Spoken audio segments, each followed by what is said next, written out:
네, 말씀 같이 보시겠습니다. 요한복음 3장 1절에서 15절까지 말씀입니다.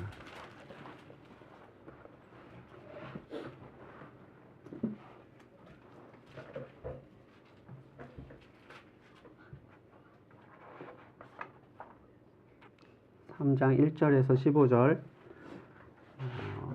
제가 세 번역으로 봉독을 하겠습니다. 바리새파 사람 가운데 니고데모라 하는 사람이 있었다. 그는 유대 사람의 한 지도자였다. 이 사람이 밤에 예수께 와서 말하였다. 라삐님, 우리는 선생님이 하나님께로부터 오신 분임을 압니다.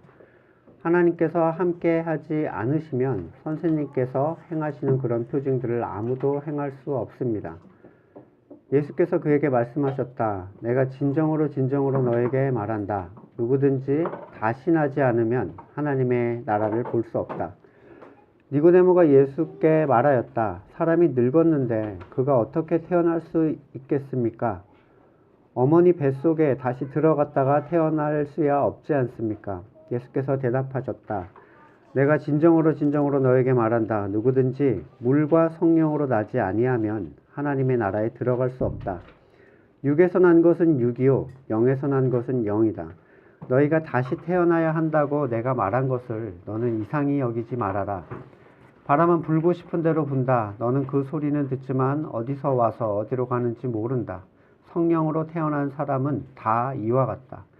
니고데모가 예수께 물었다. 어떻게 이런 일이 있을 수 있습니까? 예수께서 대답하셨다. 너는 이스라엘의 선생이면서 이런 것도 알지 못하느냐? 내가 진정으로 너에게 말한다. 우리는 우리가 아는 것을 말하고 우리가 본 것을 증언하는데 너희는 우리의 증언을 받아들이지 않는다. 내가 땅의 일을 말하여도 너희가 믿지 않거든. 하물며 하늘의 일을 말하면 어떻게 믿겠느냐? 하늘에서 내려오니 곧 인자밖에는 하늘로 올라간 이가 없다. 모세가 광야에서 뱀을 든 것 같이 인자도 들려야 한다. 그것은 그를 믿는 사람마다 영생을 얻게 하려는 것이다. 아멘. 요한복음에서만 이 니고데모라는 사람이 나오는데 다른 복음서에서는 한 부자 청년이 밤에 찾아왔다 이런 부문이 있어요. 둘이 동일 인물인지는 알 수 없지만 구원에 대한 질문을 가지고 몰래 밤에 찾아왔다는 사실로 동일 인물로 추정을 하기도 합니다. 바리새파는 앞에서도 계속 나왔지만 율법 위에 앉아있는 사람들이었습니다. 예수님께서는 그들의 존재를 구원에 대한 열쇠를 쥐고 구원을 향하고자 하는 사람도 못 들어가게 할 뿐더러 자기도 안 들어가는 사람들이라고 하셨는데 오늘 본문에서도 유대 사람의 지도자라고 표현되었듯이 그들은 구원에 대하여 유대인들에게 방향을 제시해주는 존재들이었습니다. 그런데 이 구원의 선생된 자가 밤에 예수님을 찾아옵니다.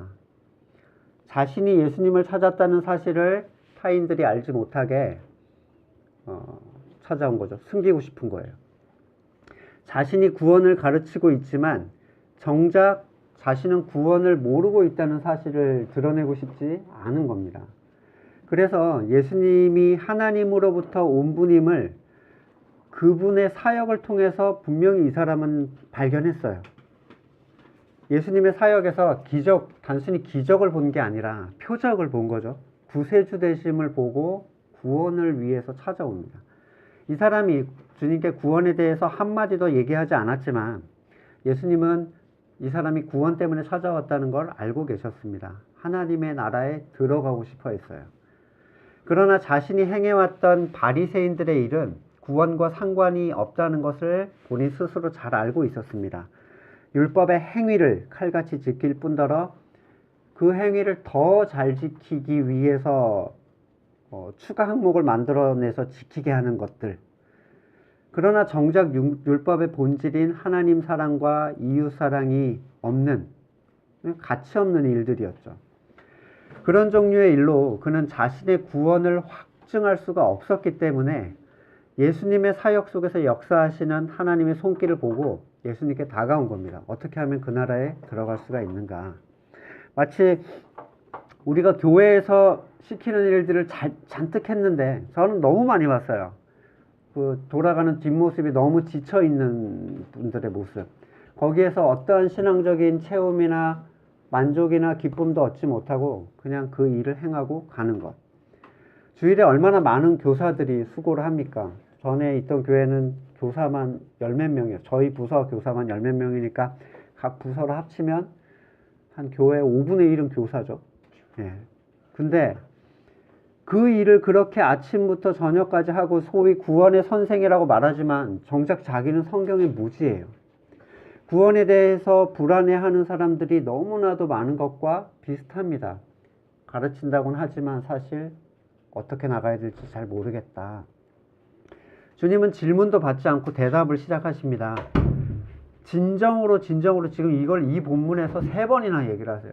근데 너무 자주 말씀하시니까 별로 중요하지 않게 진실로 이렇게 얘기하는데 정말 중요하다는 얘기거든요. 정말 중요하다는 얘기를 이 짧은 본문에서 3번이나 얘기를 하십니다. 누구든지 다시 태어나지 않으면 하나님의 나라를 볼 수 없다. 이 말씀이 얼마나 어려운 말씀이었을까. 저희 막내한테 제가 여기 있으면 옆에 와서 앉아있어요. 그래서 여진아, 사람이 다시 태어나지 않으면 천국에 갈 수 없어. 그랬더니 한 5초 정도 저를 이렇게 봐요. 어떻게 다시 태어나? 그러는 건 벌어. 생각을 해본 거죠. 불가능한 거야. 근데 니고데모의 답변하고 똑같아요, 사실은.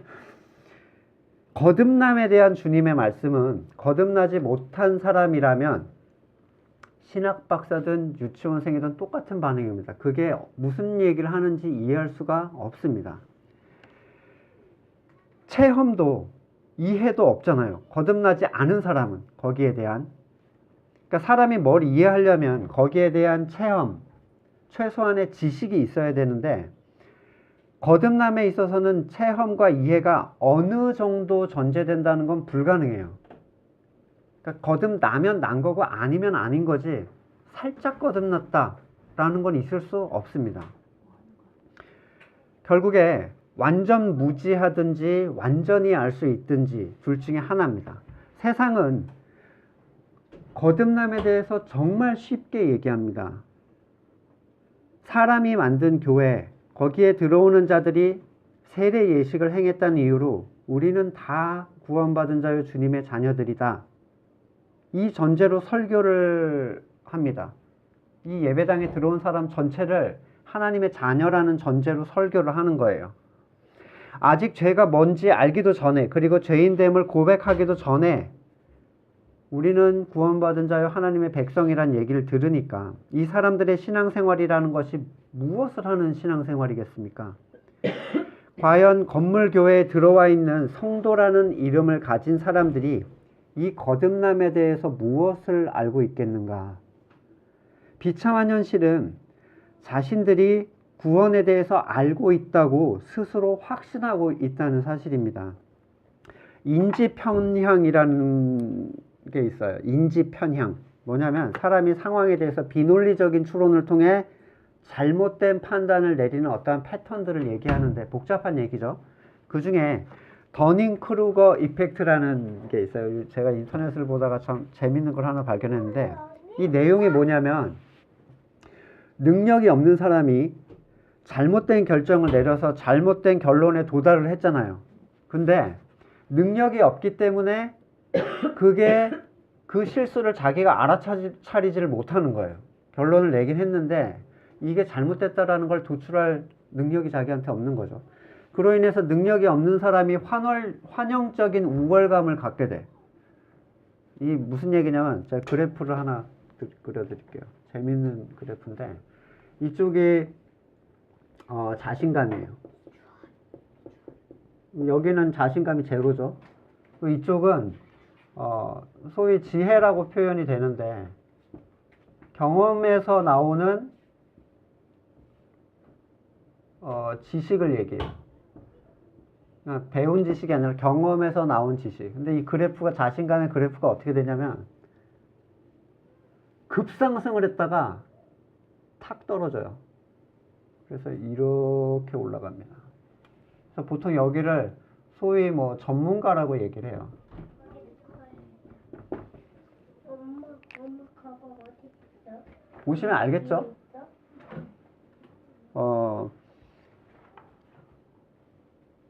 이게 세상의 교회 공동체에서 아주 쉽게 볼 수 있는데, 복음을 전혀 알지 못하는데 조금만 나오면 기다렸다는 듯이 세례를 주고 건물에 모여 앉은 우리는 하나님의 다 자녀고 구원받은 백성, 그 유업을 이을 자라고 설교를 하고, 세상을 살아가며 세상을 사랑하면서 그걸 위해서 살아가는데도 그들에게 직분을 막 뿌립니다.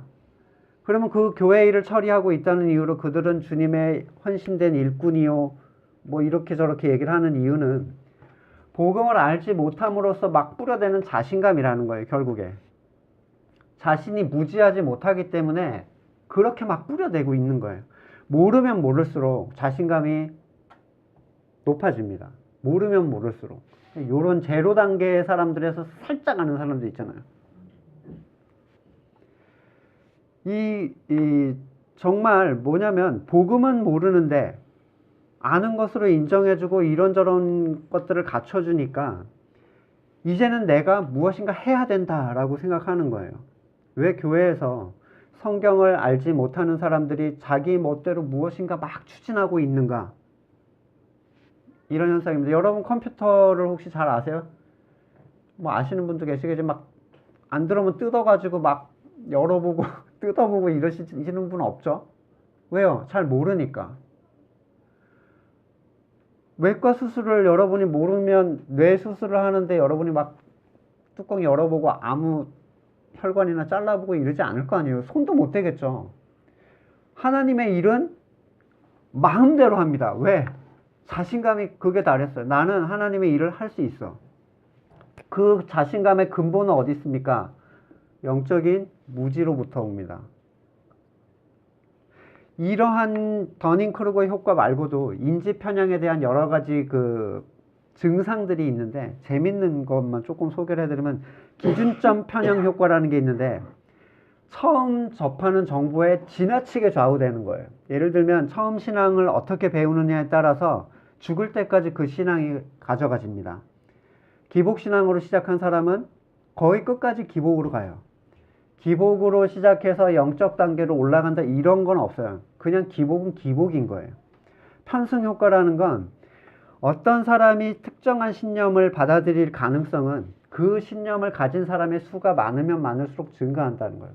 예를 들면 잘못된 신앙을 가진 게, 예를 들면 교회 일이 곧 신앙일이다 라는 무리 안에 속해 있으면 그게 진리가 되는 거예요. 그 사람한테는.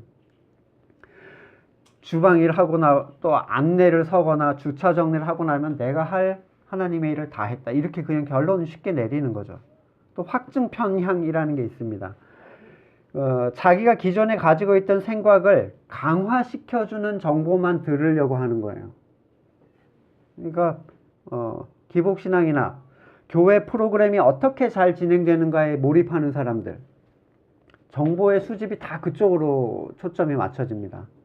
이 사람들은 복음을 얘기하면 거부해요. 타조 효과라고도 또 얘기가 있는데, 타조는 아시죠? 위험한 상황이 오면 머리를 그냥 땅에다 박아버리는 거예요. 안 봐버리는 거죠. 죄를 얘기하거나 구원에 대하여 너가 안전한가에 대한 얘기를 자꾸 하면 듣기 싫어! 그리고 그냥 아예 그쪽으로는 오지도 않는. 우리가 잘 아는 플라시보 효과도 그 인지 편향 중에 하나인데, 우리는 긍정적인 걸로 좀 생각하잖아요. 근데 사실은 잘못된 인지를 그냥 심리적으로 그냥 소화하고 싶은 거죠. 그걸 받아들여지기를. 예를 들면 교회 일을 하면 하나님이 기뻐해. 교회 일이라는 건, 제가 말하는 건 사람이 만든 교회 일을 얘기하는 겁니다. 교회를 하면 하나님이 기뻐해. 그러니까 열심히 본질과 관계없이 교회 일을 해요. 그러고 나면 뭔가 마음에 평안이 있는 것 같고, 뭔가 내가 삶이 더 잘 되고 있는 것 같은 생각으로 스스로를 만들어가요. 성경을 모르는 사람에게 있어서 요렇게 살짝 아는 사람들 있잖아요. 초기에 아는 사람들에게 있는 거는 신앙적인 자신감입니다. 그래서 기꺼이 하나님을 위하여 일을 벌이는 것을 마다하지 않고 얼마든지 뽑아낼 수 있어요. 충분히 잘할 수 있다고 생각하기 때문입니다. 예배당에 들어와 있는 모든 사람이 과연 거듭난 사람인가? 라는 질문을 한다면 결단코 아니라고 할 수 있습니다. 교회 된 자들은 거듭난 사람이 분명해요. 누구든지. 그러나 교회 건물 안에 들어와 있는 사람은 아닙니다. 예수님께서 이 두 가지 문장을 비슷하지만 조금 다르게 반복을 해주셨는데 3절과 5절이에요. 내가 진정으로 너희에게 말한다. 여긴 똑같고 누구든지 다신하지 않으면 하나님의 나라를 볼 수 없다. 누구든지 물과 성령으로 나지 아니하면 하나님의 나라에 들어갈 수가 없다. 다신하지 않으면 하나님의 나라를 볼 수 없다. 물과 성령으로 나지 아니하면 하나님의 나라에 들어갈 수 없다는 두 문장은 거듭남에 대해서 좀 더 구체적으로 살펴볼 수 있는 구절입니다. 주님의 말씀대로라면 다시 태어난다는 것은 물과 성령으로 난다는 걸 의미하죠. 그리고 그러한 사람만 천국에 갈 수 있다. 그러면 물과 성령으로 나는 게 무엇이냐?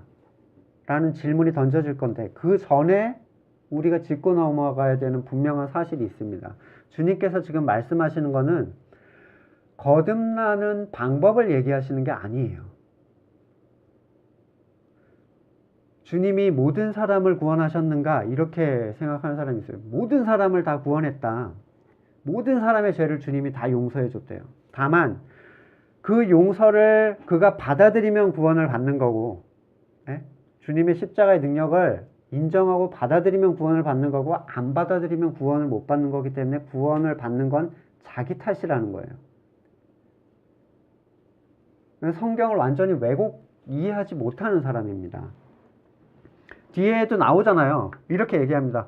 누구든지 믿는 자는 구원을 받을 것이다. 이렇게 나온다고 얘기를 하는데 이 부분은 다음 주에 자세히 더 설명을 해드리겠는데 이런 주장을 하는 분들은 스스로 궤변에 빠져요. 누군가 선한 제시를 받고 그것의 선함을 알아서 선택할 수 있는 믿음이 있다면 그에게 선한 구속이 있는 거죠. 예를 들어 진리를 제시받았는데 야 저게 진리고 선한 것이다 라고 내가 그걸 인지할 수 있다면 선에 대한 지식과 선을 선택할 수 있는 능력이 그한테 있다는 거잖아요. 근데 성경은 인간이 완전히 영적으로 무지한 존재고 선을 추구할 수 없는 존재라고 설명을 하고 있습니다. 그러니까 성경을 소위 정면으로 충돌시키는 거예요. 사람이 구원을 선택해서 구원받을 수 있다는 건. 믿음이 사람에게 달린 거라면 구원도 사람에게 달린 거예요. 자, 예수님께서 이 거듭난 사람을 뭐에 비유하십니까? 바람에 비유를 하셨어요. 누군가 복음을 전하고 그것을 받아들이라고 하는 것이 그를 거듭나게 할 수 있겠는가? 그러니까 믿으라고 하는 게 그를 거듭나게 할 수 있겠냐는 거예요. 믿지 않는 것이 그의 책임이 된다면 믿는 것은 그의 공로가 됩니다. 네가 믿지 않았기 때문에 구원받지 못한다는 건 네가 믿었기 때문에 네가 구원받은 거야. 그러니까 구원의 주권을 이 사람이 가지고 있는 게 되는 거예요.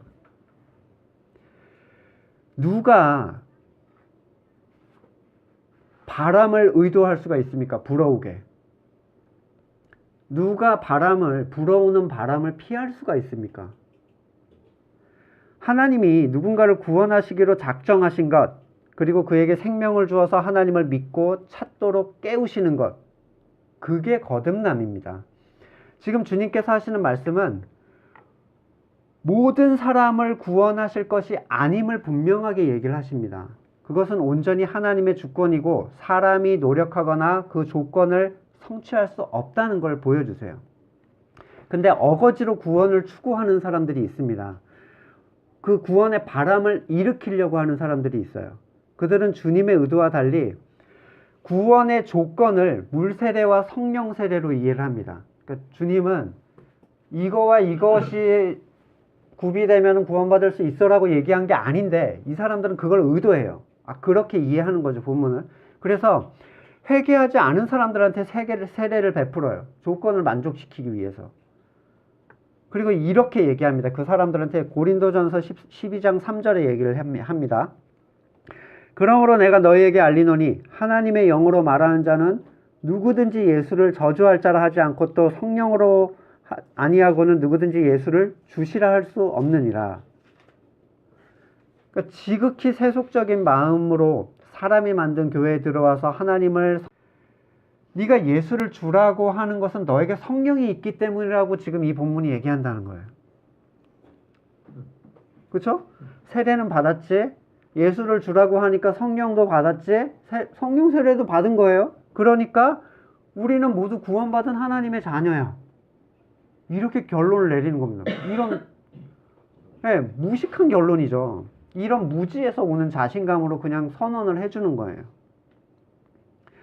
듣는 대상에 대한 이해 없이 하는 전체적 설교는 필연적으로 비참한 결과를 가져옵니다.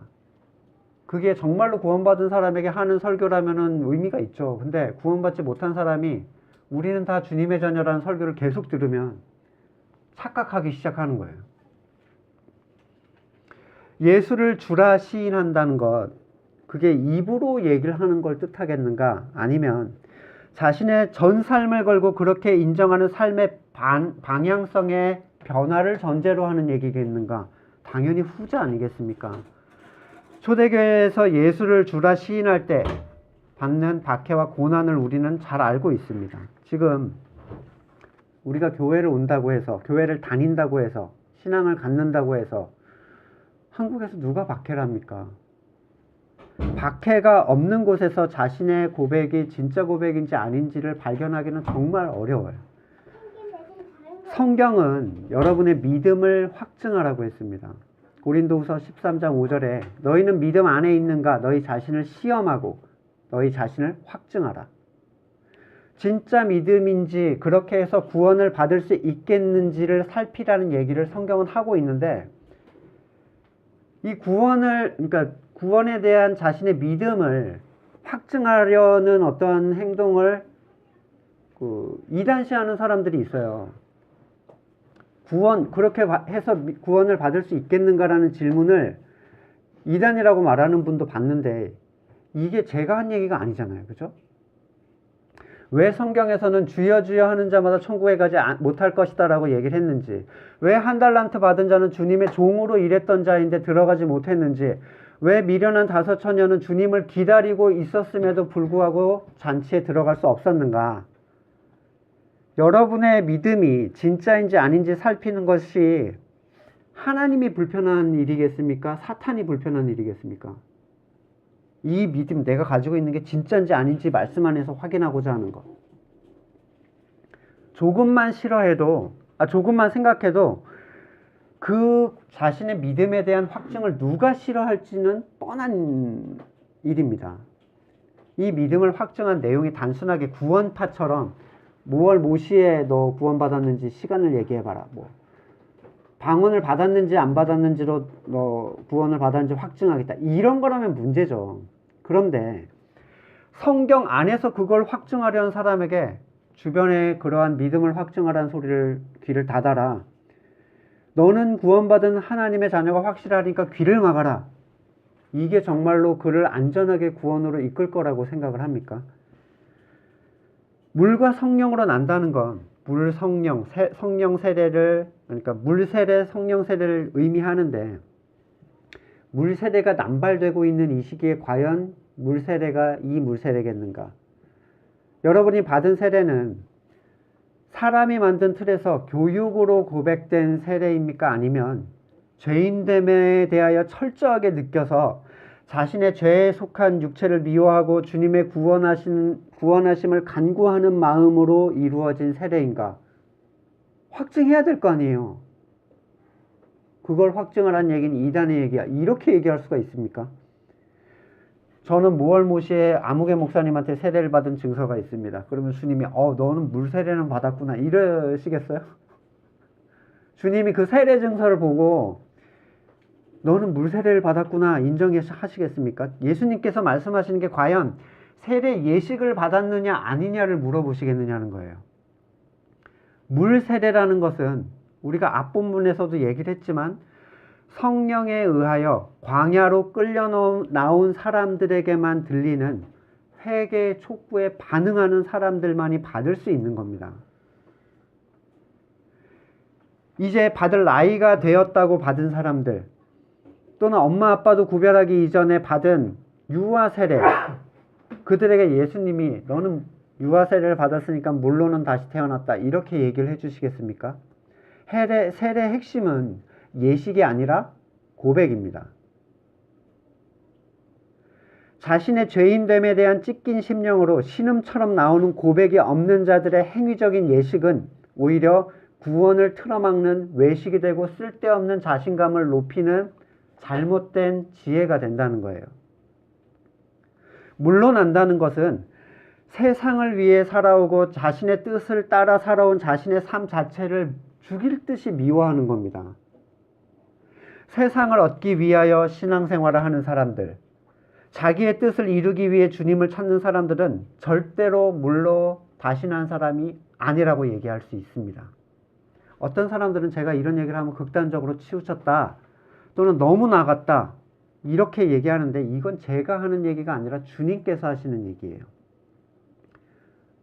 영에서 난 것은 영이고 육에서 난 것은 육이야. 둘은 섞일 수가 없어요. 그런 사람들은 순수하게 주님의 말씀을 따르고자 하는 사람들을 이단이라고 말하거나 또는 광신도라고 얘기하지만 정작 주님께서 하시는 말씀에 세상에 물타기를 하는 건 본인 자신입니다.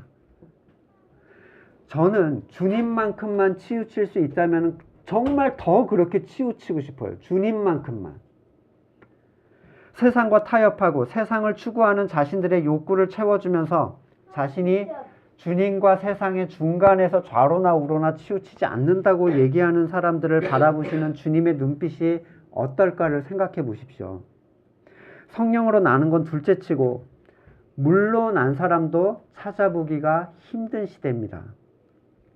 그들은 타락한 자신의 선으로 종교의 행위를 계속 채워가고 있지만 주님의 거듭나야 한다는 말씀이 무엇인지 전혀 이해하지 못합니다.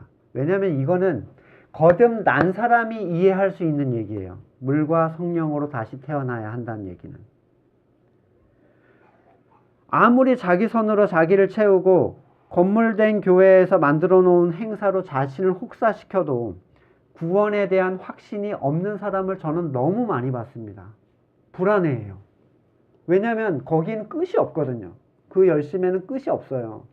더 잘할 수 있는데 맨날 이런 자책에 빠져 있습니다. 그냥 자기 암시로 나는 천국에 갈 수 있어 하는데 지금 이 니고데모처럼 마음이 불안한 거예요. 주님을 찾아올 수밖에 없어요. 이런 사람들은. 그걸 틀어막는 사람들이 구원받았다고 자꾸 선언해 주는 사람들이에요. 믿음을 확증하지 못하게. 거듭나는 것은 바람이 시작되고 움직이는 것과 같다는 말씀은 구원의 주권이 온전히 하나님께 있고 어떤 방식으로도 사람이 그것을 의도할 수 없다는 걸 얘기하시는 겁니다. 누구도 구원에 더 도움이 되는 환경을 마련해 줄 수 없습니다. 애들을 구원받게 하기 위해서 말씀을 암송시키고 선교를 보내고 하면 얘가 좀 더 빨리 구원의 접근성이 좀 더 가까워지겠는가 기대를 할 수는 있지만 신앙을 사람의 교육으로 이끌려고 하거나 그거는 바람을 교육으로 의도해서 일으키겠다는 얘기랑 똑같은 거예요. 바람은 불어오면 분다는 걸 인지할 뿐입니다. 어린 시절부터 예배당에 넣어놓고 교회 생활을 시켜도 구원과는 아무 상관이 없어요. 어떤 사람은 어린 시절에 내가 교회에서 있었던 아름다운 추억 있잖아요. 아기 때는 참 좋았어요. 저도 성탄이면 막 반짝반짝하고 그런 실루엣들이 이렇게 머릿속에 되게 푸근한 기억으로 남아 있어요. 근데 그걸 위해서 교회에서 계속 그걸 행하는 사람들도 많이 봤어요. 그 사람은 집사고 교회에서 교육부서를 담당하고 있는 일을 맡았는데 계속 뭘 하냐면 아이들한테 좋은 추억을 주려고 합니다. 구원이 뭔지 모르니까 뭔가를 계속 행하는 거예요. 그 어떤 환경에 있는 사람도 구원받기 좋은 환경에 있는 사람이라는 존재는 없습니다. 그러니까 바울하고 붙어 있다고 해서 구원받기 좋다는 게 될 수 없다는 거예요. 왜냐하면 바울이 바람을 일으키는 존재가 아니거든요.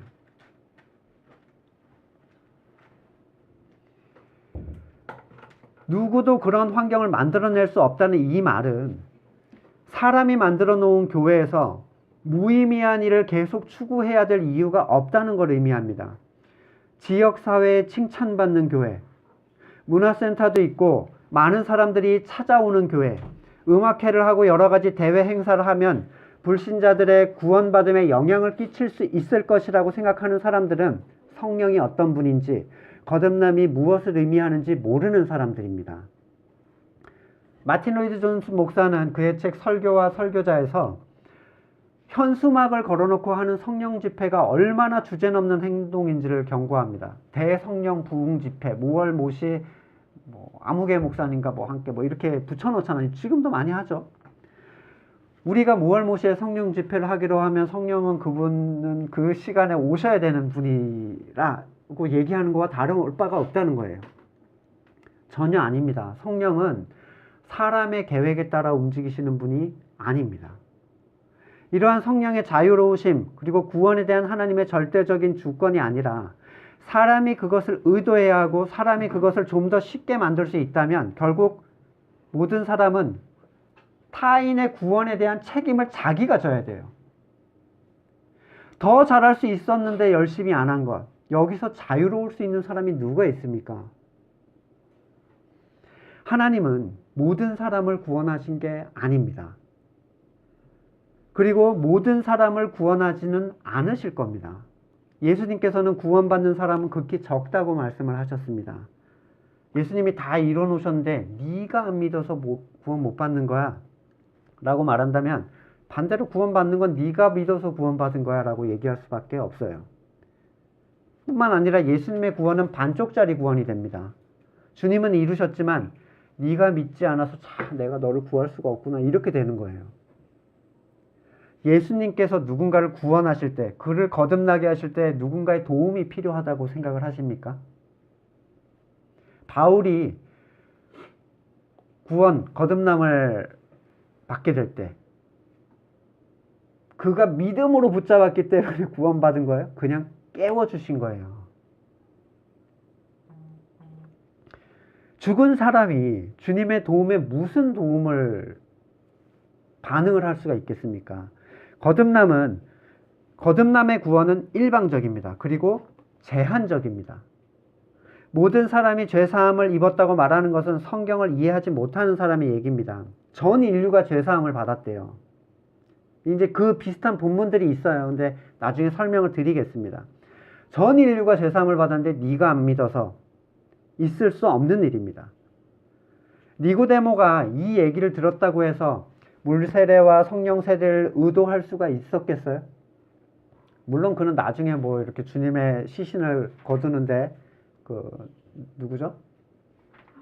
아리마대 요셉하고 같이 힘을 썼던 사람입니다. 근데 그게 자기가 물 세례와 성령 세례를 받아서 거듭나야 되겠구나 이래가지고 한 게 될 수가 없죠. 당연히. 그렇다면 주님께서는 왜 이 거듭남에 대해서 이렇게 자세하게 설명을 하고 계실까? 자신의 거듭남에 대해서 우리는 확증할 수 있는 증거가 필요해요. 그냥 목사님이 우리는 거듭난 자녀입니다라고 한다고 해서 그걸 믿을 게 아니라 정말로 내가 말씀 안에서 거듭났는지를 확증할 수 있는 증거가 필요하단 말이에요. 우리가 살아났다는 증거. 앞에서 말씀드린 이런 인지 편향에 의해서 잘못된 영적 지식 조금을 가지고 자신감에 차올라 자기의 일을 교회에 가득 채우고 있는 사람들처럼 되지 않도록 우리에게는 우리의 거듭남에 대한 확증이 필요합니다. 이 거듭남을 사람이 의도해서 얻을 수 없는 것이라면 지금 내가 거듭난 사람인지에 대한 확증은 할 수 있어야 되잖아요. 당신은 거듭났습니까? 라는 질문에 대해서 수많은 사람들이 긴가민가합니다. 절대로 기도할 때 눈물이 나왔다고 해서 그가 거듭난 증거가 될 수 없어요. 거듭남의 첫 번째 증거는 뭐냐면 죄에 대한 불안감, 다가올 진노에 대한 엄청난 공포입니다. 그냥 지옥에서 당할 지옥에 가면 진짜 싫겠다 이런 게 아니에요. 그거는 이거 똑같아요. 병원은 가기 싫더라 이거랑 똑같은 거야. 근데 이 지금 공포는 뭐냐면 암 말기에 걸린 사람의 공포 같은 거예요. 실제로 죽어가는 사람에 대한 공포. 도저히 나을 수도 없고 이제는 죽음밖에 내 앞에 없어서 기대할 수 있는 나에게 자신에 대한 소망이 완전 제로인 상태. 이거는 누구도 여러분한테 의도해 줄 수가 없습니다. 이건 하나님이 여러분한테 보여주시는 거예요. 구세주를 누가 붙잡게 됩니까? 완전한 절망에 빠진 사람들입니다. 도움을 필요치 않는 사람들, 아프다고 생각하지 않는 사람들은 주님을 필요하다고 입으로만 말할 뿐 영혼의 일에 대해서 전혀 생각할 수가 없습니다. 오히려 오직 세상을 고민하죠. 물론 천국에는 가고 싶어 합니다. 하지만 그게 전부가 되지는 못해요. 자신의 존재에 대한 완전한 절망에 서본 사람만이 주님께서 오신 목적 그대로 주님을 붙잡을 수가 있습니다. 그는 자신이 주인되어 선악을 주장했던 교만한 삶을 회개하고 주님께서 주시는 은혜대로 살아가기로 결단하는 사람입니다. 그것을 공동체 앞에서 세례로 예식을 행한 게 물세례의 예식이었어요. 나도 너네 그룹, 그걸 고백했던 너네 그룹에 나도 들어갈 거야 라는 예식이란 말이에요. 지금처럼 받겠다고만 하면 또는 받지 않겠다고 해도 못 져서 안달인 시대에 이러한 진정한 고백과 이걸 따르는 참된 세례 예식을 과연 볼 수가 있겠는가? 이렇게 참되게 자신의 주인 되었던 삶에 대하여 회개하고 또 그리스도의 보혈을 의지하며 살기로 믿음을 드러내면 앞에서 말했듯이 이 믿음은 자기 안에 있는 걸 뽑아내는 게 아닙니다. 이 믿음이 그에게 있으면 그에게는 약속하신 성령이 오세요. 나는 이제 물세를 받았는데 어떻게 성령 세례를 뽑아낼까? 이게 아니라 순차적으로 오는 거예요. 바른 믿음에 의해서. 성령은 노력의 결과가 아닙니다. 여러분의 행위의 상급이 아니에요. 성령은 참된 믿음의 결과입니다. 그것은 약속이에요. 필수적입니다. 나는 참되게 회개했는데 아직 성령은 받지 못했다 라고 말할 수 있는 사람은 없습니다. 사도행전 9장에 사마리아 사람들이 세례는 받았으나 성령을 받지 못한 경우 있습니다. 근데 그거는 구원이 유대에서 남을 드러내기 위한 사마리아에는 자기네에서 구원이 난다라고 여기고 있었거든요. 설명할 내용이 사실 많은데 그 부분하고는 적용될 수 없는 부분이고 또 요한복음에서 나오듯이 사도행전 19장에 믿을 때 성령을 받았느냐 이 얘기를 하셨는데 그래서 믿음과 성령이 따로다라고 생각하기 쉬운데 그들은 요한의 세례만을 받았을 뿐 성령에 대해서 들어본 적이 없다라고 얘기를 했고 그래서 바울이 뭐라고 하냐면 그 뒤에 오시는 분을 믿으라라는 얘기를 합니다. 그러니까 그들이 받은 세례는 그리스도에 의하여 받아진 세례가 아니라 그냥 요한이 행했던 세례 예식을 따라온 그 세례였을 뿐이에요. 갈라디아서 3장 2절에 이하에 내가 너희에게 다만 이것을 알려 하노니 너희가 성령을 받은 것이 율법의 행위로냐 혹은 듣고 믿음으로냐 너희가 이같이 어리석으냐 성령으로 시작했다 이제 육체로 마치겠느냐 너희가 이같이 많은 괴로움을 헛되이 받았느냐 과연 헛되냐 너희에게 성령을 주시고 너희 가운데 능력을 행하시는 이의 일이 율법의 행위에서냐 혹은 듣고 믿음에서냐 성령은 무엇을 행함으로써 주세요 해서 저 골방에 들어가서 받아내는 게 아니라 성경도 많이 보고 기도 시간도 많이 하고 헌신도 많이 해서 받아내는 게 아니라 참된 믿음의 결과입니다. 그건 약속의 선물이에요. 구원도 은혜이듯이 성령도 은혜입니다. 문제는 우리에게 진짜 문제는 그 믿음이 진짜 믿음이냐에 대한 확증이라는 거예요. 근데 이걸 틀어막으려고 하면 어떻게 확증을 합니까?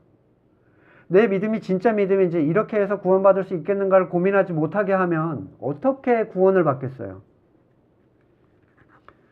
성령이 내리면 환상이 보이고 방언을 하고 병자를 고치고 막 초자연적인 현상을 생각했던 적도 있습니다. 빨리 성령이 왔으면 좋겠는 거예요. 나도 신령하게 뭔가 좀 쇼킹한 걸 좀 했으면 좋겠어.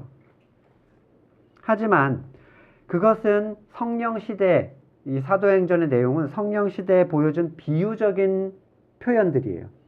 예수님께서는 마가복음 16장에서 이렇게 얘기를 하십니다. 16장 16절 이하에 믿고 세례를 받는 사람은 구원을 얻을 것이요 믿지 않는 사람은 정죄를 받으리라. 믿는 자들에게는 이런 표적이 따르리니, 이건 따라오는 거예요. 그들이 내 이름으로 귀신을 쫓아내며 새 방언을 말하며 뱀을 집어올리며 무슨 독을 마실지라도 해를 받지 아니하며 병든 사람에게 손을 얹은즉 나으리라 하시더라. 성령으로 약속을 받은 사람들은 그리스도의 이름으로 귀신을 쫓아냅니다. 그건 영화 엑소시스트에 나오는 아니라 믿지 않는 모든 사탄에게 잡혀있는 사람, 죄 가운데 묶여있는 사람들이 풀려나는 현상이 믿는 자들을 통하여 일어나게 된다는 얘기를 하시는 겁니다. 다시 말해서 그들은 영혼을 구원하는 참된 전도의 증언자들이 됩니다. 당연히 필연적으로 그들은 새 방언을 얘기해야 되는데 이건 하늘의 언어예요.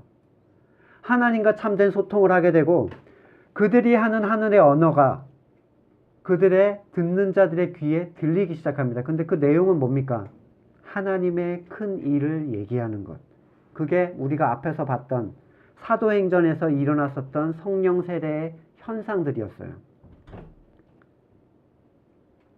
사도행전 2장 11절에서 얘기하죠. 하나님의 큰 일을 각자가 들을 수 있게 얘기하기 시작한다.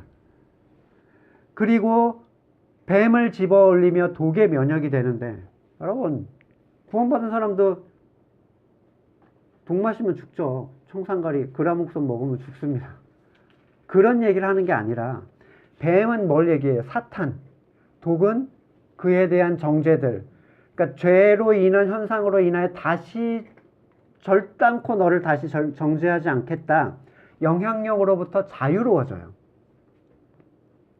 그들은 사탄의 머리를 밟고 그리스도의 보혈에 의해서 더 이상 정죄당하지 않습니다. 그들이 하는 기도는 육신의 병을 고치는 것이 아니라 근본적이며 가장 치명적인 영적인 질병을 치유하는 기도를 하기 시작한다는 거예요.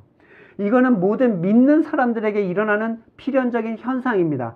이 현상이 여러분의 삶에 나타나고 있습니까? 이 질문을 하시면 됩니다.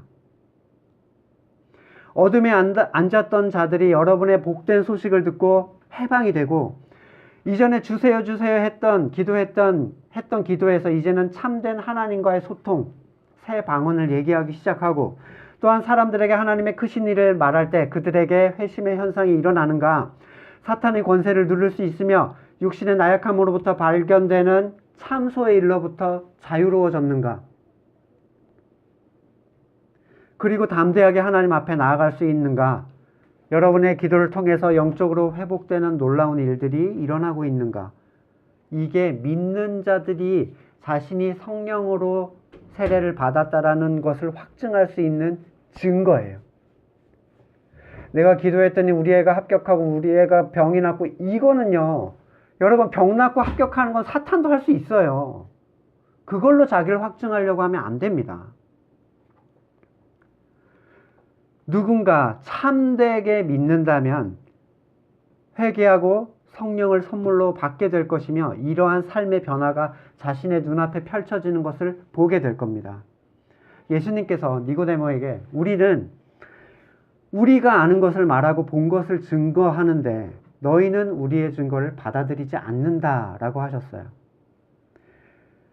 본 사람들, 저는 체험이 있습니다.